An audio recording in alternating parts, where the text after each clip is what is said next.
Video பார்க்கறதுக்கு முன்னாடி மறக்காம நம்ம சேனலை சப்ஸ்கிரைப் பண்ணிக்கணுமா.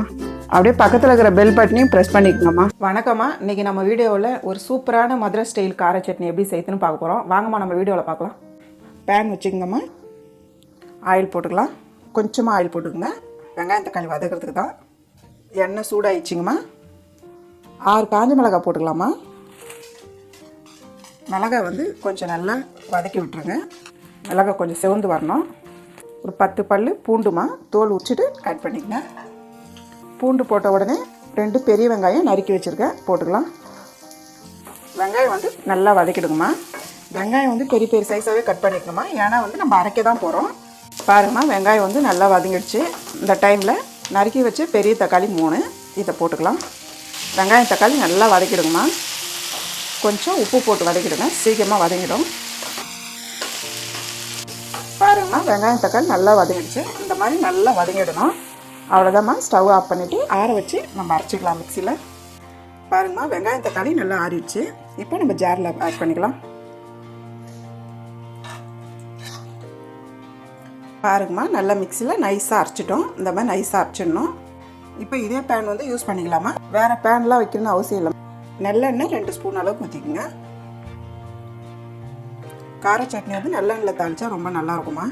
ஆயில் வந்து போட்டுக்கலாம். ஆயில் வந்து கொஞ்சம் அதிகமாக தான் வேணும். எண்ணெய் நல்லா சூடாகட்டும்மா. எண்ணெய் காஞ்சிடுச்சுங்கம்மா. இது வந்து கட்டி பெருங்காயம்மா. கட்டி பெருங்காயம் வந்து ரொம்ப வாசனையாக நல்லாயிருக்கும், அதனால் நான் ஆட் பண்ணுறேன். நீங்கள் வந்து தூள் பெருங்காயம் வேணால் கூட போட்டுக்கலாம். உளுத்தம்பருப்பு 1 ஸ்பூன் அளவுக்கு போட்டுக்குமா.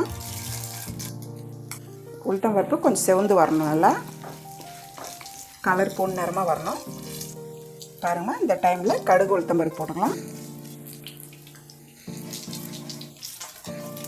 கடுகு உளுத்தம்பருப்பு கொஞ்சம் பொரிஞ்சு வரட்டோமா.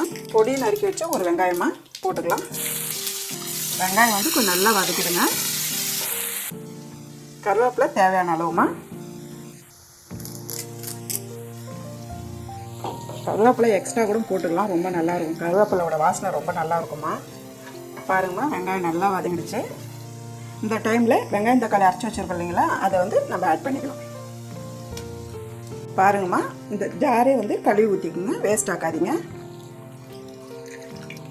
இப்போ நல்லா கலக்கி விட்டுருங்கம்மா. நல்லா எல்லா இடம் மிக்ஸ் பண்ணி விடுங்க. நம்ம ஏற்கனவே வந்து வெங்காயம் தக்காளியில் உப்பு போட்டிருக்கோம். இப்போ வந்து திட்டமாக போட்டுக்கோங்க. போட்டு நல்லா மிக்ஸ் பண்ணி விடுங்க.